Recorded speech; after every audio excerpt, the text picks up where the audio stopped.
Dan, congratulations on being awarded Agronomist of the Year for 2014 here at the CAAR Conference. In spring 2010, you joined the team at Saskatchewan's Hudye soils, where you serve as Agronomy Manager. You're originally from England, where you gained your honors degree from Harper Adams University College.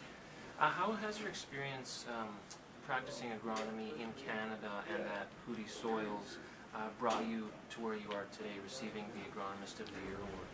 Well, I think with the background that I had to start with, I had quite a full experience with a multitude of crops back in the UK. I looked after a lot of high value root crops, I looked after a lot of small grain and cereal crops.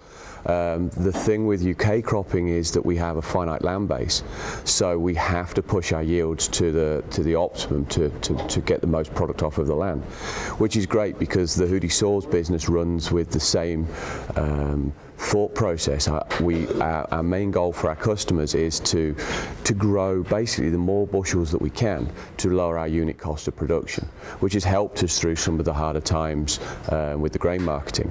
So to be able to bring that intensive crop production knowledge from Europe, along with some of the newer products that we were using out there, into the Canadian agronomy system has been a huge factor.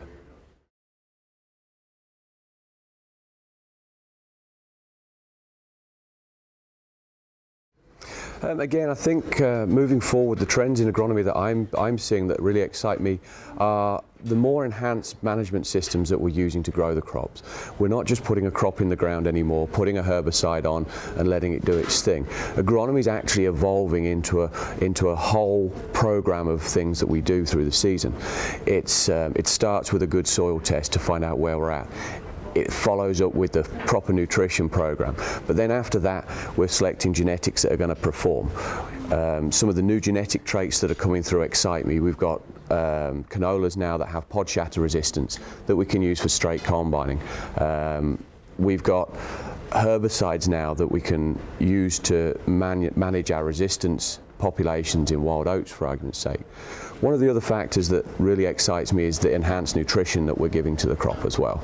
We're taking more of a view on in-crop feeding of the crops, using foliar products that give the crops what they need as and when they need it.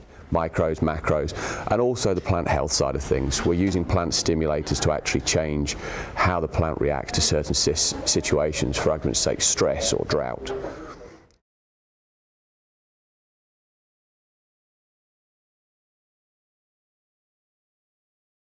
Well, I think if anything, farming and the agronomy side of it has just got more precise. We're actually looking harder at the crop. We're using some of more precision methods. You know, right from the start, we're using better seeding units that place the seed more uniform rather than the old spread type units. So once we get the crop into the ground, it's a better established crop. We're using GPS referencing for soil testing, weed location. I myself, I use an iPad when I'm in the field. I use it for, I have a program on there that I can scout weeds, it geo-references. So again, the technology is going to has made the job a lot easier. It has. The other things that have come through, we're seeing a big increase in some of the crop protection products that we can use. Fungicides, even in the 4 years that I've been in Canada, have gone from probably first, second and third generation. We've got fungicides that work a lot better, have higher activities, and guys are actually adopting this practice more of a regular thing rather than waiting to see a disease and spraying a disease. My whole vision or ethos with the agronomy that I do is prevention's better than control. I always aim to be proactive with anything that I'm doing within the crop.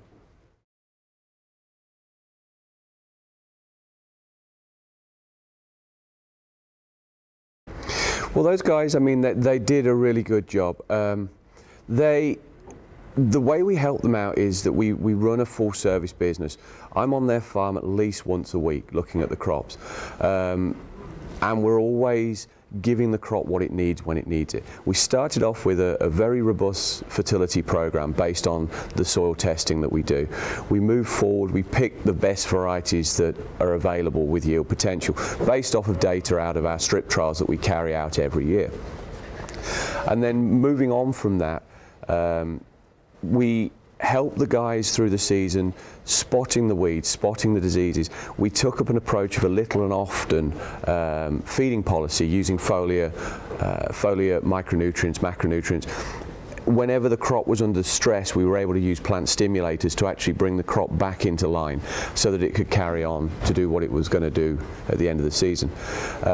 Again, it's the whole ethos of when we deal with these guys and when we try to get these guys to these yields, all we're trying to really do is reduce their cost of production.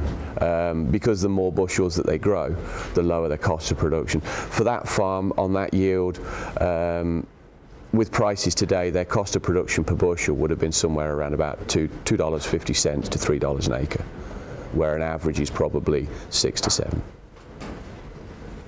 Well, thank you very much, Dan. Thank you. It's been a pleasure. Thank you very much.